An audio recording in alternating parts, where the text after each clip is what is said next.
My name is Henry Vernon from ACC Driving School. I want to make a short video to show you what the blind spot is. I've been asked by many of my students to make this video. For instance, if you look in the mirror here, okay, you will see a white car behind there, but you will not see the car that's sitting beside you. The car that's beside you is actually this white car.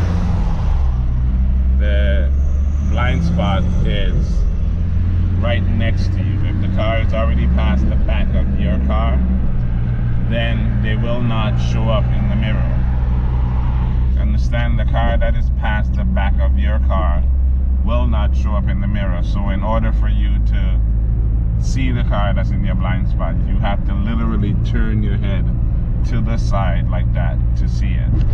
So you change a lane, you will look in the rearview mirror, then you will look into the side mirror, and then you will look in the blind spot. Again, I'm going to show you. If you look in the mirror here, you will see the car that's beside me is not in the blind spot. The car that's beside me is actually right there. See, if you look in the blind spot again, the car that you see and the car that's beside you is two different cars. All right, I hope that helps, and hit that button, that like button, and subscribe to the channel. Thank you.